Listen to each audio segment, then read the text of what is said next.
I stood in my backyard watching 50 guests mingle, drink champagne and celebrate a woman who didn't deserve the air she breathed, let alone the party I'd spent $3,000 to throw for her.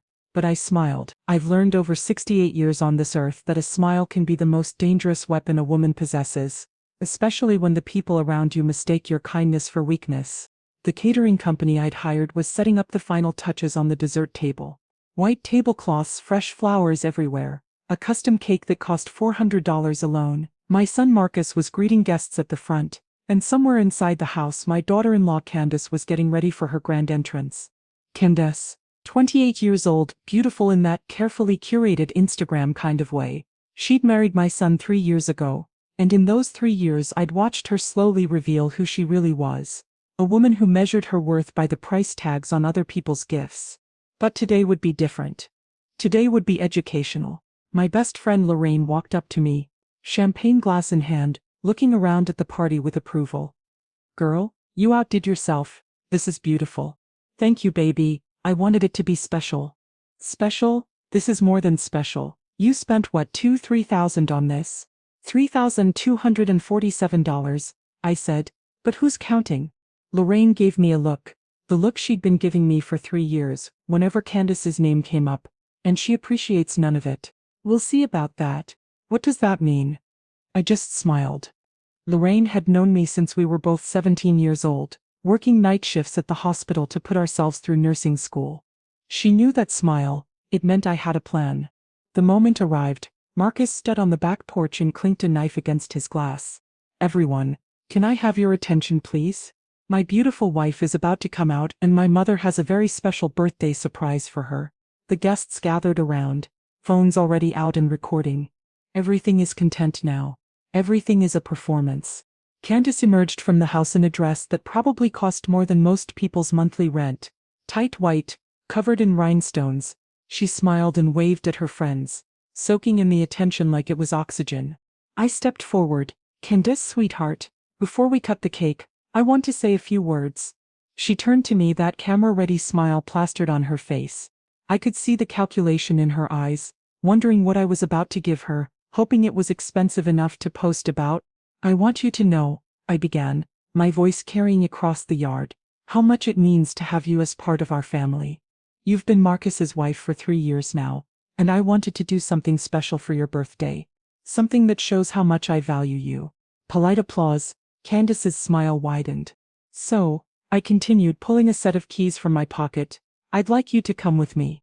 I led her around the side of the house, everyone following like we were the Pied Piper of materialism. And there, parked in my driveway with a giant red bow on top, was a brand new 2024 Toyota Camry XLE, silver. Fully loaded, leather seats, sunroof. Every feature you could want. $38,000 paid in cash. The crowd erupted in cheers. People were recording, posting to social media in real time. Marcus beamed with pride. And Candace's face fell like a stone. I watched it happen in slow motion, the smile dropping, the eyes narrowing, the jaw clenching. I'd seen that look before. It was the look of a woman who'd just been given something nice and was furious. "It wasn't nicer." "Are you absolutely kidding me?" she said, her voice cutting through the celebration like a knife. The crowd went silent. "Excuse me," I said calmly. "A Toyota?" She was shrieking now, pointing at the car like it had personally offended her. "I deserve a Mercedes, not this piece of junk. What am I, poor?" Gasps rippled through the crowd. Marcus rushed over. "Baby, it's a brand new car. I don't care that it's new. It's a Toyota. Do you know what my friends drive? Do you know what their mothers-in-law buy them? Mercedes, BMW, Range Rovers. And you," she spun on me, her face twisted with rage. "You have all this money. I've seen your house. I know you're not broke, and you give me a Toyota like I'm some charity case." She kicked the tire, actually kicked my car. "This is disrespectful. This is insulting. I don't want this garbage." The crowd was frozen. Some people had lowered their phones, embarrassed to be witnessing this. Others kept recording. This was too good to miss. Marcus was stammering. "Candace, please, you're embarrassing yourself." "I'm embarrassing? Your mother just embarrassed me in front of all my friends." I stood there watching, not moving, not speaking, just watching a grown woman have a toddler's tantrum over a $38,000 gift. Then I smiled. You know what, Candace? You're absolutely right. That stopped her. She looked at me confused. You deserve exactly what you've earned, I said quietly, and I'm going to make sure you get precisely that. I turned to the guests. Thank you all for coming. The party is over. Please help yourselves to the fruit on your way out. I walked past Candace, past Marcus, past the car with its stupid red bow, and went into my house, straight to my office, locked the door, and I made 2 phone calls that would change everything. But to understand why those phone calls mattered, why they had the power they had, you need to understand who I am, who I've always been. Because Candace made the same mistake a lot of people make when they meet me. She saw an older woman and assumed I was harmless. She forgot that we are only still here because we learned to be dangerous. Before we continue, I just want to say thank you for taking the time to hear my story. If you're comfortable, let me know where you're listening from and what time it is where you are. Now let me tell you my story. My name is Gloria Jean Morrison, and I was born in 1956 in a sharecropper's shack in rural Mississippi. My parents, James and Ruth Morrison, picked cotton for men who paid them in script that could only be spent at the company's store. We lived in a house with a dirt floor and walls so thin you could see daylight through the cracks. When I was 7, my daddy made a decision that saved our lives. He packed everything we owned into a borrowed truck and joined the Great Migration north, bringing us to Chicago where his brother had found work in the stockyards. Chicago wasn't paradise. We lived in a cramped apartment in a building that should have been condemned. 6 of us in 3 rooms, but it wasn't Mississippi. And that meant something. My mama cleaned houses for wealthy families on the North Shore. She'd come home exhausted, her knees aching from scrubbing their floors, and she'd sit me down and tell me, Gloria, you watching me right now? This is what happens when you don't get an education. You clean up after people who don't even see you. You get your education, baby girl. You get it and you get free. So I did.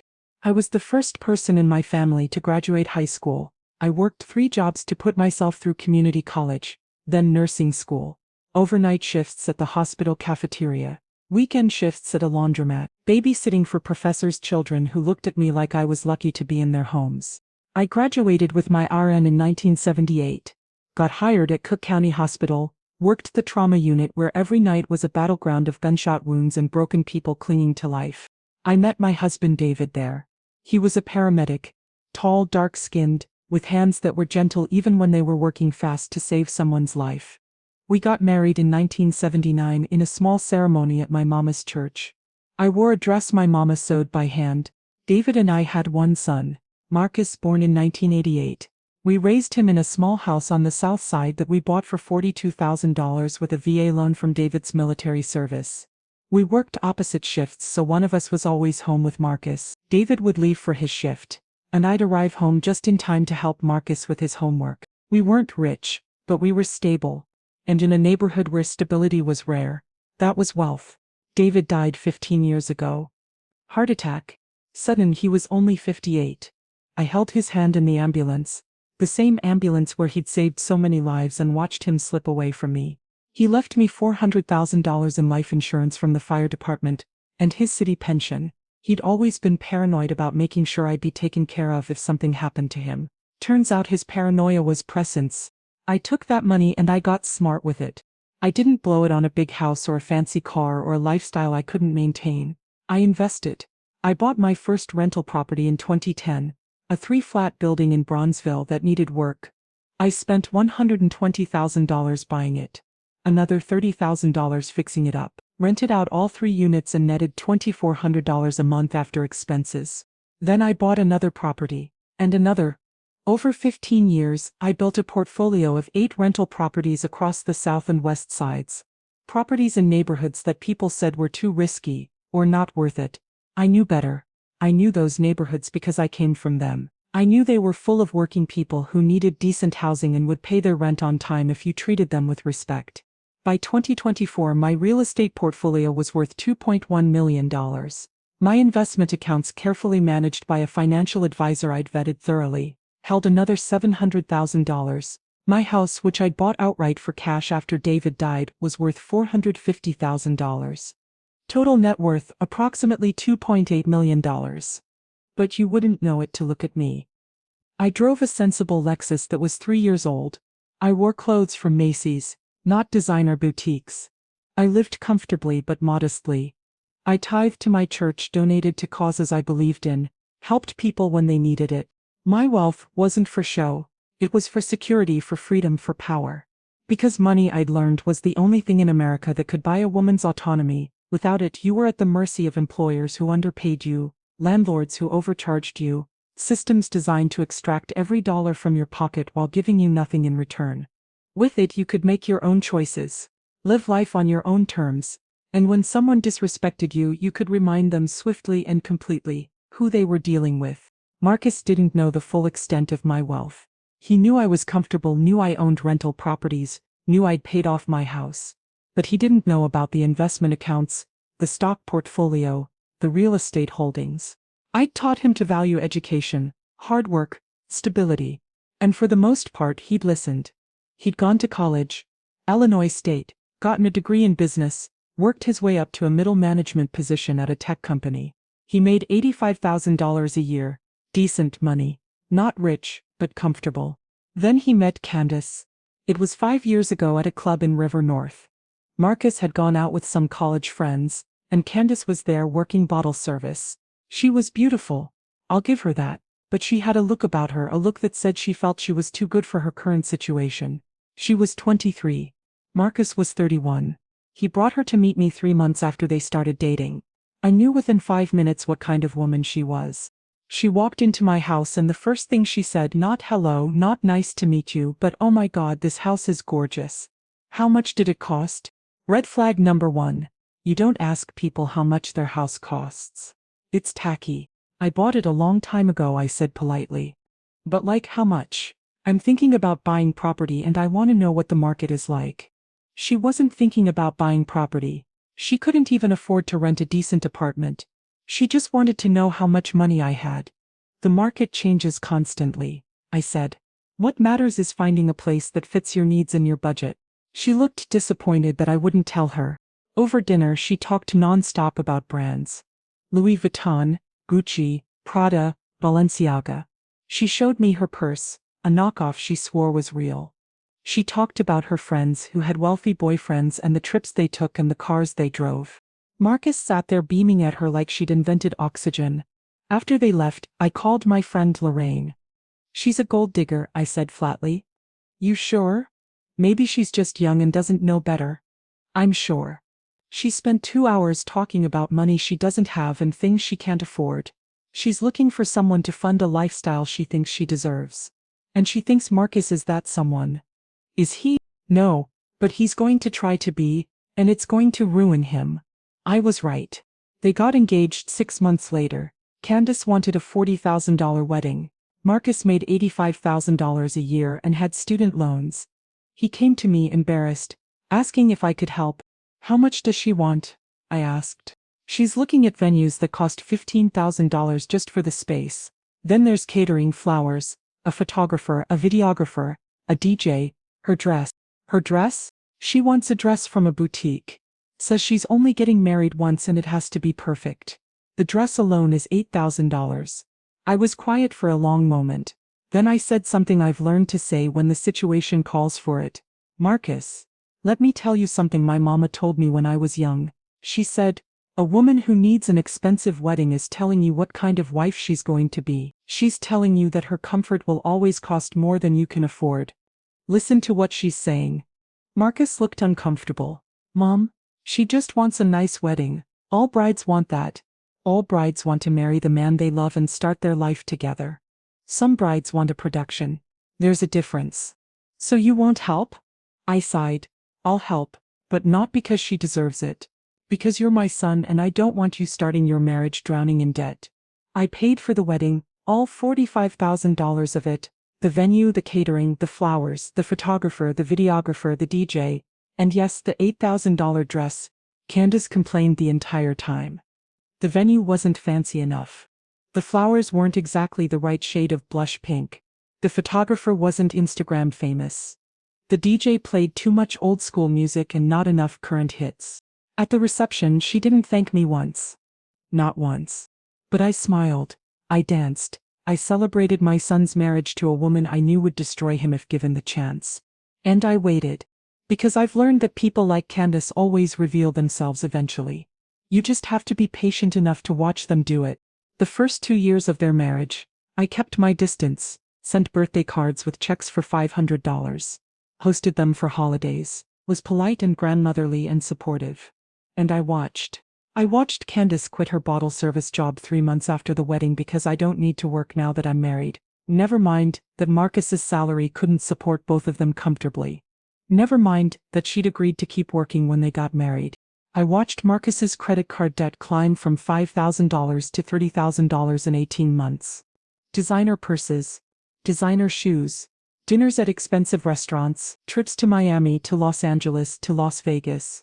All documented extensively on Candace's social media, where she had 12,000 followers who believed she was living a luxury lifestyle. I watched Marcus come to me embarrassed, asking if I could loan him $15,000 to pay off some of the debt because the interest was killing him. I didn't loan him the money, I gave it to him, because that's what you do for your children when they're drowning, even if they jumped into the water willingly. But I also sat him down and told him a truth he didn't want to hear.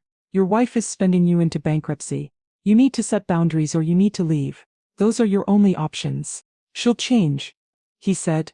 She's just used to a certain lifestyle. Once she adjusts, Marcus, baby, listen to me. I've lived 66 years on this earth, and I can tell you with absolute certainty, people don't change unless change is forced upon them. Your wife isn't going to wake up one day and decide to be grateful for what she has. She's going to keep demanding more and more until there's nothing left. And then she'll leave you for someone who has more to give. You don't know her like I do. No, I know her better than you do, because I'm not blinded by love. He left angry, didn't speak to me for 2 weeks. But he came back. He always came back. Because deep down he knew I was right. Then 2 years ago things escalated. Marcus and Candace were living in a small 2-bedroom apartment. Decent place. Nothing fancy, but clean and safe, and affordable. Candace hated it. I can't live like this, she'd complain to Marcus. All my friends have houses. I'm 26 years old, and I'm living in an apartment like I'm still in college. It's embarrassing. Marcus came to me, Mom, I want to buy a house. But with my debt and my credit score, I can't get approved for a mortgage. So what are you asking me? Can you co-sign, just until I get my credit cleaned up? I thought about it. Thought about what it would mean to tie my credit, my name, my financial security to my son's marriage to a woman who had already proven she couldn't manage money. No, I said. Marcus looked shocked. No? I won't co-sign, but I'll do something better. What? I'll buy you a house. In my name. You can live there rent-free until you get your finances in order. When you turn 40, I'll transfer the deed to you as a gift. 4 years. That gives you time to pay off your debt, rebuild your credit, save money. By 40 you'll be stable enough to actually own a home. Marcus's eyes filled with tears. Mom, I can't ask you to do that. You didn't ask, I'm offering. But there are conditions. What conditions? The deed stays in my name until you're 40. You live there rent-free, but you pay all utilities, all maintenance, all property taxes. You treat it like it's yours, but you remember it's not yet. And if at any point I decide this arrangement isn't working, if your wife's behavior becomes destructive to the property or to our family, I reserve the right to sell the house and end the arrangement. Do you understand? Yes, of course. Thank you, Mom. Thank you so much. One more thing, Marcus. Does Candace know I'm doing this? I'll tell her. No. I want you to tell her that you're buying the house. That you figured out the mortgage situation. I don't want her knowing this house is mine. Why? Because I want to see how she behaves when she thinks she has something that's actually hers. Call it a test. Marcus looked uncomfortable but agreed. I found them a house. 4-bedroom colonial in a nice suburb, good schools, safe neighborhood, listed at $380,000. I offered $375,000 cash, and it was accepted within a week. I had my lawyer draw up the paperwork. Deed in my name. Marcus listed as the occupant with legal right to reside there rent-free per a family arrangement. They moved in on a Saturday in August. Candace posted 47 pictures online that day. Every caption was some variation of my house and homeowner life. And blessed. Not once did she thank me, because she thought Marcus had done it on his own. And that's when I really started watching. Candace treated that house like a showroom. She renovated immediately, knocked out a wall between the kitchen and dining room without asking Marcus, without pulling permits. Hired an interior designer who charged $15,000 to pick out furniture, bought a chandelier for the entryway that cost $3,200, all on credit cards, all debt that Marcus was now drowning in. She threw parties constantly, posted everything on social media, invited her friends, women she barely knew, who came over to drink expensive wine and take pictures in front of her fancy chandelier. I visited once every few weeks, bought groceries, helped Marcus with projects around the house, kept my mouth shut about the renovations I hadn't approved. And I waited. Because I knew the way you know things when you've lived long enough to see patterns repeat themselves, that this was all building towards something. That Candace's entitlement and Marcus's enabling and my quiet patience were all converging toward a moment that would force everyone to show their true face. That moment came on Candace's 28th birthday. 3 days before the party, Marcus called me. "Mom, I need your help." "What's wrong?" "It's Candace. Her birthday is Saturday, and she's been dropping hints about wanting a new car." "Hints?" "Okay, not hints. Direct statements. She wants a Mercedes G-Wagon." I was quiet. "Mom, did you hear me?" "I heard you. A Mercedes G-Wagon costs $40,000. I know. You don't have $140,000. I know. You can't get a loan for under $140,000. Not with your credit. I know." His voice broke. "Mom, I don't know what to do. She's going to be so disappointed. She's been talking about this car for months. All her friends have luxury cars. She feels like she's being left behind." I took a deep breath, let it out slowly, said a prayer for patience. "Marcus, let me ask you something. What does Candace do all day?" "What do you mean?" "She doesn't work. So what does she do? How does she spend her time?" "She takes care of the house, cooks. She's on social media a lot. She's trying to build her brand as an influencer." "Her brand?" "She has 40,000 followers now. She gets free products from companies." "Does she get paid?" "Not yet, but she's working on it." "So she doesn't work. She doesn't contribute financially. She spends your money you don't have, on things she doesn't need. And now she wants a $140,000 car." "When you say it like that, how else should I say it?" Marcus was quiet. "Baby," I said, my voice softer now, "I love you. You're my son and I will always love you. But I need you to hear something. Are you listening?" "Yes." "You are teaching her how to treat you. Every time she demands something and you find a way to give it to her, you're teaching her that her demands will be met. Every time she disrespects you or me or our family and you say nothing, you're teaching her that disrespect is acceptable. You are the teacher. She is learning. And what she's learning is that she can treat you any way she wants and still get what she wants. I just want her to be happy." "Baby, her happiness is not your responsibility. Her happiness comes from inside her, not from a car or a house or a designer purse. And if she can't find happiness without those things, then she's never going to find it with them either." Marcus sighed. "So you won't help with the car?" "I didn't say that."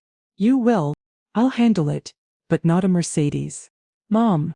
"Marcus, listen. You want to give your wife a birthday present. I understand that. So I'll get her a car. A reliable, safe, brand new car that she should be grateful to receive. If she can't be grateful, that tells you everything you need to know about who you married. Do you understand what I'm saying?" "I think so." "Good. Plan the party, I'll handle the car, and I'll handle everything else too." "What does that mean?" "It means I'll take care of it. You just be a good husband and throw your wife a party."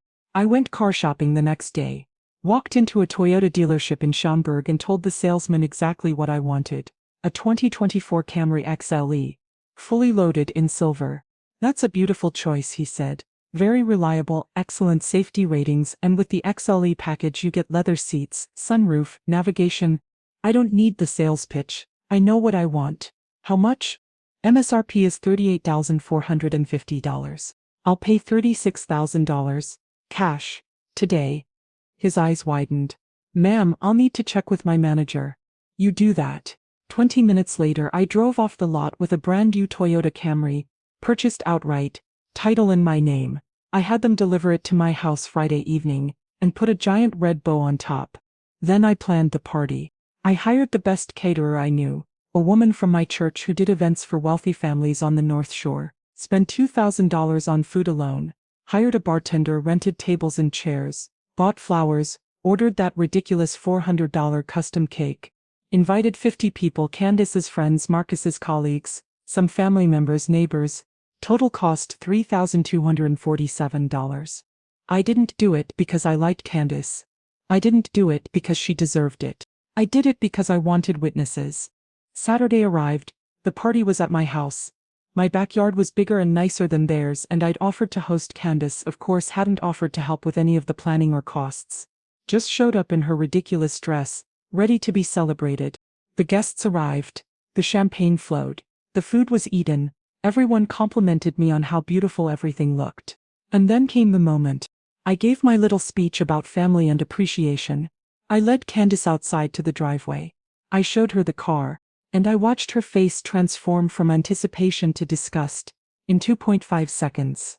When she started screaming, when she called my $38,000 gift a piece of junk, when she kicked my car, when she humiliated me in front of 50 people, something inside me went very still and very cold. I've been disrespected in my life. I grew up in Mississippi. I've been called names I won't repeat. I've had people treat me like I was invisible, like I was less than human, like my labor and my pain and my life didn't matter. But I'd never been disrespected by someone I'd given everything to. Someone I'd housed and fed and financially supported. Someone who wouldn't have a roof over her head without me. That was new. And it was unacceptable. So I smiled at her. Smiled my most dangerous smile. And I said, "You're absolutely right. You deserve exactly what you've earned, and I'm going to make sure you get precisely that." Then I went to my office and made my phone calls. The first call was to my lawyer, Bernard Hayes. He's been my attorney for 20 years, helped me with every real estate purchase, every contract, every legal document. He's a sharp man in his 60s, black, grew up in the same neighborhood I did, understood exactly what it meant to build something from nothing and protect it fiercely. "Bernard, it's Gloria. Gloria. How's the party going?" "It's over. I need you to do two things for me. First thing Monday morning." "What's that?" "First, that Toyota Camry I bought 3 days ago, I want to return it. I have 30 days per Illinois lemon law, correct? For a new car purchased from a dealer, yes. You have 30 days or 1,500 miles, whichever comes first." "But Gloria, why would you return a brand new car?" "Because the person I bought it for doesn't appreciate it. And I don't give gifts to ungrateful people." "Understood. What's the second thing?" "The house on Elmwood Avenue. The one I bought for Marcus 2 years ago. The Colonial? Beautiful property. I want to sell it." Silence on the other end. "Then Gloria, that's where your son lives." "I'm aware. You want to sell the house your son is living in?" "That's what I said." "May I ask why?" "Because it's my house. My name on the deed, my money that purchased it. And I've decided I no longer want to own it. I want it listed Monday morning, market rate. I want a quick sale." "Gloria, they'll need time to move out. Illinois law requires 30 days notice to vacate for month-to-month tenancy." "I know. Draw up the notice. I'll serve it myself." "Are you sure about this?" "Bernard, how long have you known me?" 20 years. In those 20 years, have I ever made a decision I wasn't sure about?" "No, ma'am." "Then stop asking if I'm sure. Get the paperwork ready. I'll be in your office Monday at 9 a.m. "Yes, ma'am." I hung up. The second call was to my real estate agent, Patricia Chen. Patricia was a shark, sold more properties on the South Side than anyone else. Had a reputation for getting asking price or above. Never let a deal fall through. "Patricia, it's Gloria Morrison." "Gloria, what can I do for you?" "I have a property I need to sell. Fast." "Which one?" "The Colonial on Elmwood Avenue in Oak Park. The 4-bedroom, that's a gorgeous house. But I thought your son was living there." "He is, not for long." "I see. What's your timeline?" "I want it listed Monday. I want showings to start immediately. I want offers by end of week." "That's aggressive." "That's why I called you." "Can you do it?" "I can do it. But Gloria, houses with occupants are harder to sell. Buyers don't like having to work around tenants, especially if they're not cooperative." "They'll be cooperative. They'll be gone in 30 days. "You're evicting your son?" "I'm ending a living arrangement that's no longer working. That's not an eviction. That's me exercising my rights as a property owner."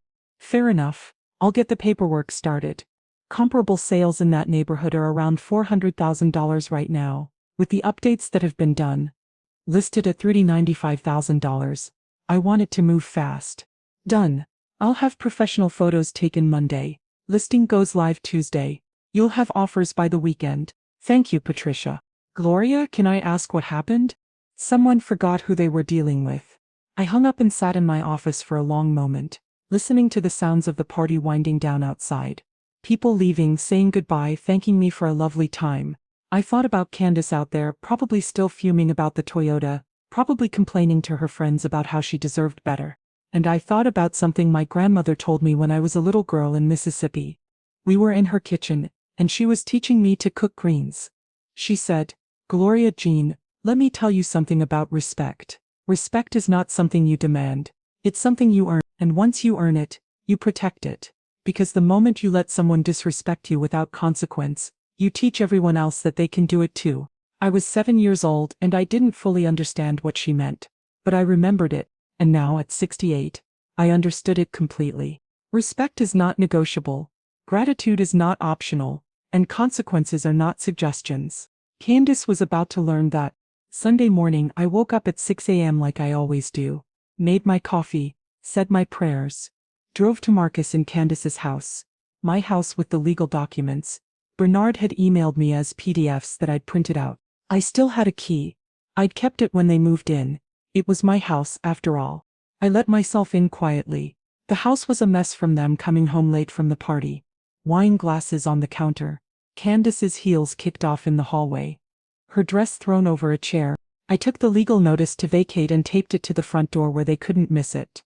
Professional, official, impossible to ignore. Notice to vacate premises to Marcus Morrison and Candace Morrison from Gloria J. Morrison, property owner. You are hereby notified that the property located at 742 Elmwood Avenue, Oak Park, Illinois has been listed for sale by the owner.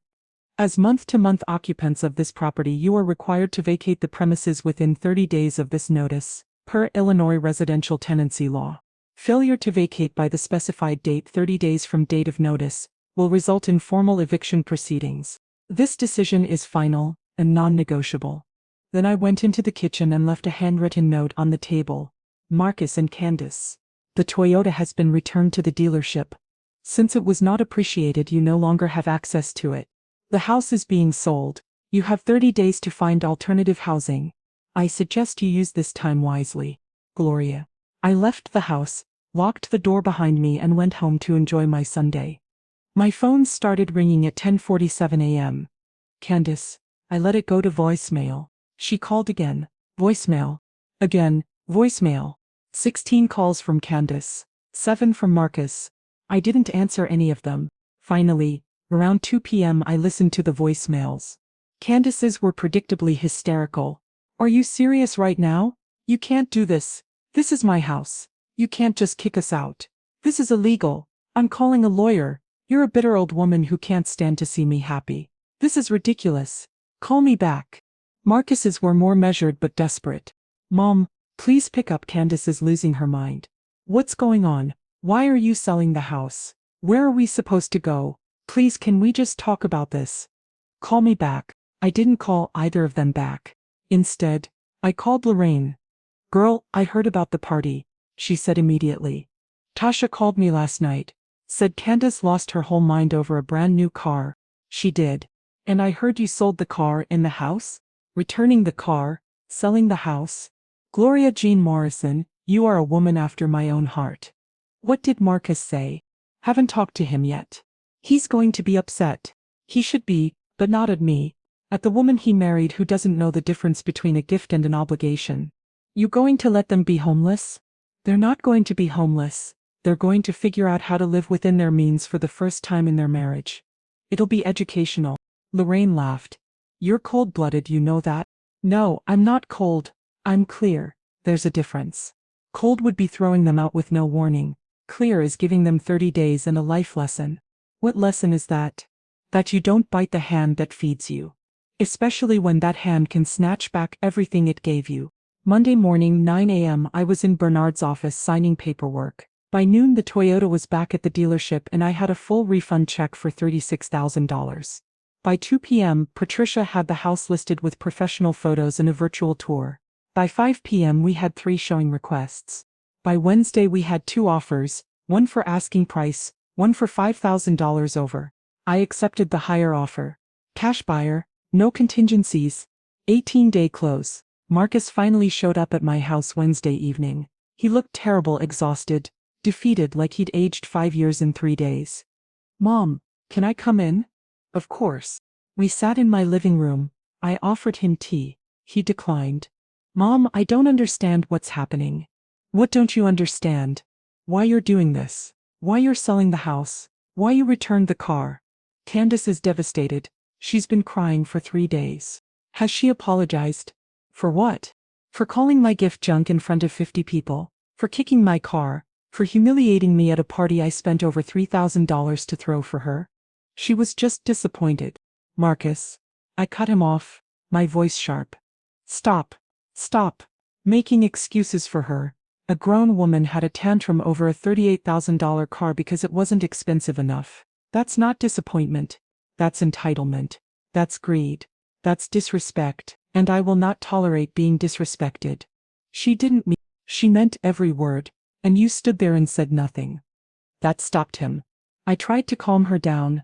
"You didn't defend me. Your wife called me disrespectful, implied I was cheap, humiliated me in my own home, and you were more concerned about her feelings than mine.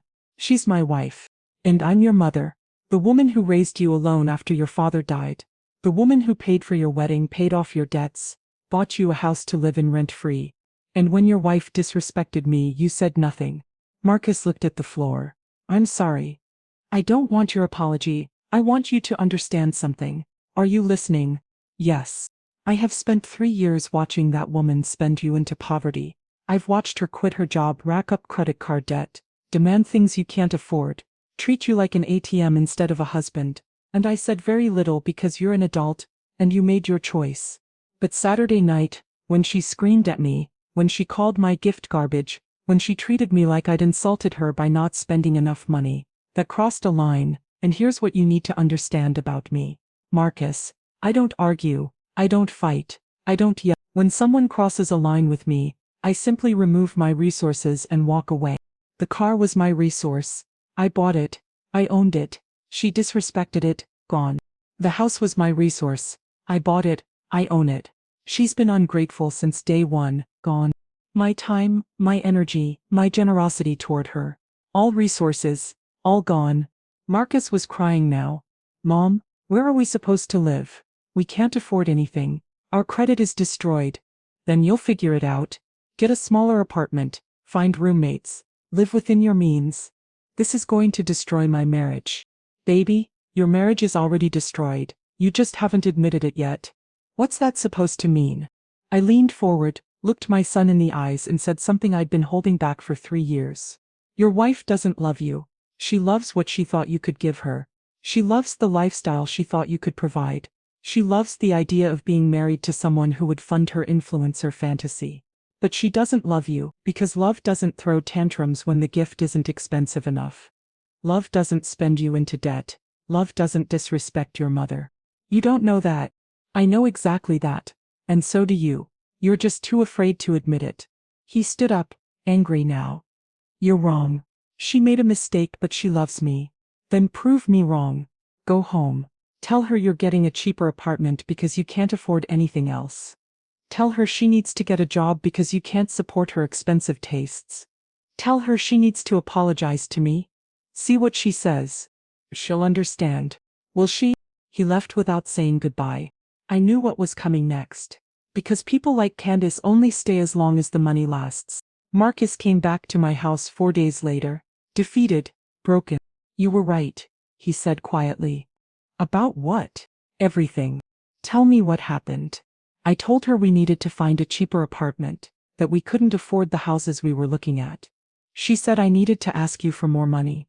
And when you said no, she said, if I couldn't provide the lifestyle she deserved, maybe she married the wrong person. I was quiet.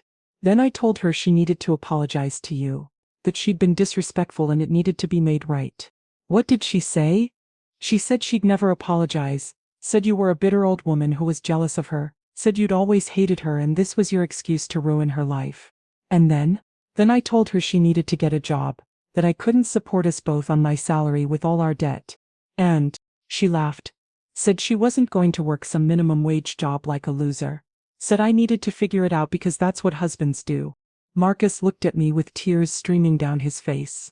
Mom, I've been trying so hard to make her happy, and nothing I do is ever enough. She always wants more, and when I can't give it to her, she makes me feel like I'm failing as a husband. I pulled my son into my arms and let him cry. Baby, you're not failing as a husband. She's failing as a wife. There's a difference. What do I do? You make a choice. You can stay with her and spend the rest of your life trying to fill a hole that can't be filled. Or you can walk away and build a life with someone who appreciates what you have to give. I can't leave. We're married. Marriage is a commitment, but commitment doesn't mean sacrificing yourself for someone who doesn't value you. He stayed at my house that night. And the next, and the next. On the 5th day, Candace filed for divorce. Not because she wanted out of the marriage for emotional reasons, but because she'd found someone new, a man she'd met on social media. A small business owner 10 years older than Marcus, with money to spare. She'd been messaging him for months, apparently, waiting for the right moment. The loss of the house was the right moment. She moved in with him 2 weeks later, took all the furniture she'd bought on credit, furniture Marcus was still paying for, posted pictures of her new life, new man, new house, new car, a Mercedes, finally. Marcus was devastated, but also I think relieved. She didn't even fight for us, he said one night over dinner at my house. The moment things got hard, she left. That's who she's always been. Baby, you just didn't want to see it. I feel like an idiot. You're not an idiot. You're a man who loved someone who didn't deserve it. That makes you kind, not stupid. Now you know better. What do I do now? You rebuild, you pay off your debt, you work on yourself, you figure out who you are outside of trying to make someone else happy. And when you're ready, you find someone who values you for who you are, not what you can buy them. The house sold 17 days after listing. $400,000 cash. I cleared $85,000 after fees and closing costs. I didn't give Marcus any of the money. He didn't ask for it. Instead, I helped him find an apartment he could actually afford. A modest one-bedroom for $1,200 a month. Co-signed the lease. Paid his first month's rent and security deposit as a gift. I'm not giving you money to waste. I told him, I'm giving you a foundation to build on. What you do with it is up to you. He cried, hugged me, said thank you over and over. And slowly, over the next 2 years, I watched my son rebuild his life. He got serious about his debt. Stopped using credit cards, started living on a budget, paid off $30,000 in 2 years. He started therapy to work through the damage Candace had done to his self-esteem. He got promoted at work, $95,000 salary, better benefits, room for advancement. And he started dating someone new. A woman named Nicole, an elementary school teacher, humble, kind, hardworking. She drove a 7-year-old Honda and didn't care. She wore clothes from Target and looked beautiful. She came to meet me 6 months into their relationship. The first thing she said, not how much did your house cost, not what kind of car do you drive, was, Mrs. Morrison, thank you so much for inviting me to your home. Marcus talks about you constantly.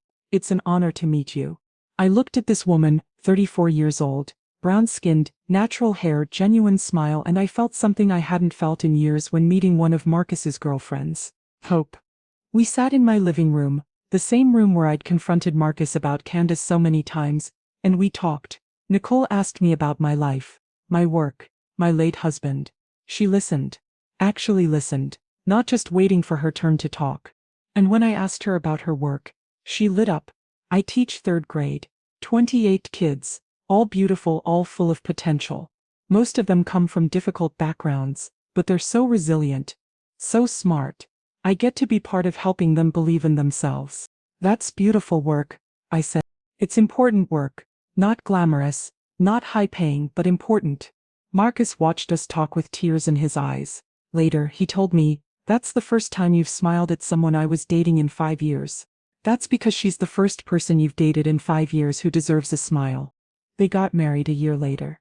Small ceremony, 50 people at a garden venue that cost $3,000. Nicole wore a dress from David's Bridal that cost $400. They wrote their own vows. I didn't pay for the wedding. They paid for it themselves. And it was more beautiful than Candace's $45,000 production had ever been. Because it was real. It was authentic. It was two people who loved each other committing to build a life together, not two people trying to perform for the internet. As for Candace, the relationship with the new man lasted 4 months. Turns out he wasn't as wealthy as she thought. He owned a small business that was barely profitable, and he wasn't interested in funding her lifestyle either. She tried to come back to Marcus. Sent him long texts about how she'd made a mistake, how she never stopped loving him, how she wanted to work things out. Marcus blocked her. She tried to reach out to me, showed up at my house one afternoon, looking rough, hair extensions grown out, makeup less polished, desperation in her eyes. "Mrs. Morrison, please. I need to talk to you." "About what?" "About Marcus. About our marriage. I made mistakes. I know that, but I still love him, and I think if you talk to him, you want me to convince my son to take back the woman who disrespected me, spent him into debt, and left him the moment things got difficult. I was stupid. I was young. I didn't appreciate what I had. You're right, you didn't. And now you don't have it anymore. That's called consequences. Please. I have nowhere to go. No job, no money. I'm about to be evicted from my apartment." I looked at this woman 30 years old now standing on my porch begging for help from someone she'd called a bitter old woman 2 years ago. And I felt nothing. Not anger, not satisfaction, not pity, just nothing. "Candace, let me tell you something. My grandmother told me a long time ago. She said, when you burn bridges, don't be surprised when you can't cross back over. You burned your bridge with my son. You burned your bridge with me. Those bridges are gone. You need to figure out your life on your own." But there is no but. You made your choices. You chose materialism over love. You chose status over stability. You chose disrespect over gratitude. And now you get to live with those choices. That's how life works. You're heartless. "No, I'm just done being your safety net." She left. I never saw her again. I heard through mutual acquaintances that she moved back in with her parents in Indiana, got a job at a retail store, stopped posting online because her followers dried up once the luxury lifestyle did. She became exactly what she'd always feared, ordinary, and maybe that was the best thing that could have happened to her. Now it's 2025. I'm 70 years old. Marcus and Nicole have been married for 2 years. They live in a modest house they bought together with a mortgage they can actually afford. They're talking about having children. Nicole teaches, Marcus works. They have date nights at neighborhood restaurants and take weekend trips to places they can drive to. They're building a real life together. And I'm here in my house with my rental properties still generating income, with my investments still growing, with my independence still intact. People ask me sometimes if I regret what I did. If I wish I'd been more forgiving, more understanding, more willing to overlook Candace's behavior. And I tell them what I know to be true. Forgiveness doesn't mean accepting disrespect. Grace doesn't mean allowing yourself to be used. Kindness doesn't mean sacrificing your boundaries. I gave that woman every opportunity to be grateful. I paid for her wedding. I housed her rent-free for 2 years. I spent $3,000 on her birthday party. I bought her a $38,000 car. And she called it garbage. So I took it back, all of it. Not because I'm petty, because I understand something that took me 68 years to fully learn. You teach people how to treat you. And if you accept disrespect, you teach them that disrespect is acceptable. I'm too old to be teaching that lesson anymore. Last Sunday, Nicole and Marcus came over for dinner. We sat in my backyard, the same backyard where Candace had her meltdown 3 years ago, and we ate ribs and potato salad, and laughed about nothing in particular. At one point Nicole said, "Mrs. Morrison, I need to tell you something." "What's that, baby?" "When Marcus first told me about what happened with Candace, about the car and the house and everything, I thought you were harsh. I thought maybe you'd overreacted. And now I understand. You weren't being harsh. You were being clear. You set a boundary and enforced it. And honestly, more people need to do that. Especially with family." I smiled. That's the wisest thing anyone said to me in a long time. Marcus raised his glass. "To Mom, the woman who taught me that love doesn't mean accepting unacceptable behavior." We all drank to that. As the sun set over my backyard, I thought about my grandmother in Mississippi. About my mama who cleaned houses and told me to get my education. About David who worked himself to death to make sure I'd be secure. They all taught me the same lesson in different ways. Know your worth, protect your peace, and never let anyone, not family, not friends, not anyone treat you like you're worth less than you are. I'm 70 years old. I survived poverty. I survived being widowed at 53. I survived raising a son alone. I built wealth from nothing. I created security where there was none. I am not a woman you want to cross. Not because I'm mean, not because I'm petty, not because I hold grudges, but because I know exactly who I am, I know exactly what I'm worth, and I know exactly what I'm willing to tolerate.